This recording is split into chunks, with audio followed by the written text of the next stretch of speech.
Mga kapuso, dalawang eskwelahan ang nasunog sa Tondo sa Maynila.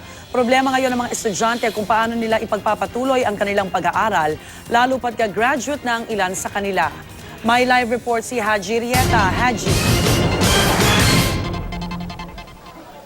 Yes, Rhea, pasado las 9 nga kagabi nagsimula itong sunog dito sa Maya, Barangay 259, ito nga sa Tondo, Maynila, which is sa dalawang eskwelahan nga itong tinupok ng apoy. At ayon sa mga bombero, Rhea, ay posibleng problema sa electrical connection ang sa mga dahilan ng sunog. Dahil itong ulan.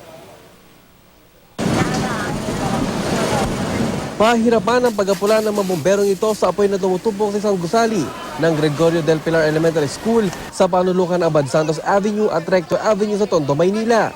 Na sobrang laki ng sunog na sumiklab pasado ng 7 kagabi, agad din nakita ang alarma sa Task Force Delta. Para mapatay ang apoy, kinailangan pa umakyat ng mga bombero sa mga bubong. Gaya nga na nakita nyo, patuloy na inaapulan ng mga bombero itong nasusunog na eskwelahang ito dito nga sa Maynila. At kung mapapansin nyo, halos wala nang natira sa gusaling ito. Ang sabi ng mga bombero, gawa sa kahoy karamihan ang bahagi ng gusali, kaya naman mabilis kumalat ang apoy at agad itong lumaki. Dahil sa tindi ng sunog, nadamay pati ang katabing Center for Excellence School, kaya naman napasugod ang mga guro rito. Problema nila ngayon, ang mga natupok na school records.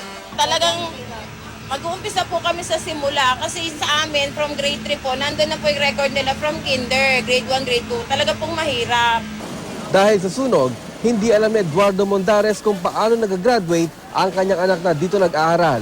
Hindi na makapasok dahil nagbabagsakan na yung mga yero. Kaya nanghihinayang lang ko dahil gagraduate yung anak ko. Hindi ko alam kung paano. Laking panginayan din ng gurong si Bienvenida Primo dahil ilang buwan na lang at graduation na ng mga estudyante. Ngayon ko lang nalaman, matutulog na ako, nakita ko sa cellphone ko. Tapos nakita ko skeleton na lang. Ano yung graduation? Hindi ko po alam. Tinataya nga abot sa 35 billion pesos ang halaga ng mga natupok na gamit sa dalawang eskwelahan. Yung tinitingnan na anggulo ng ating mga arson investigator is electrical o kaya yung ginagamit na lutuan doon. So yun ang ating bine-verify. Itong Gregorio Elementary School may kalumana at made of light materials pa.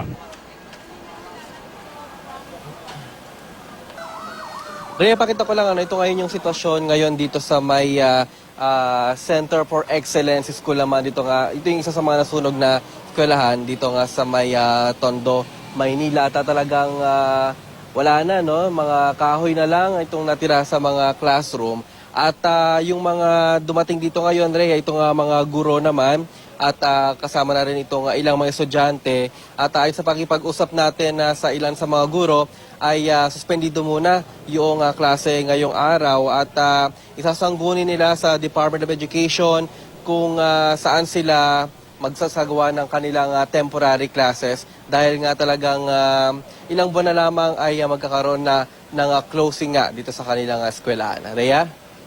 Maraming salamat, Haji Rieta.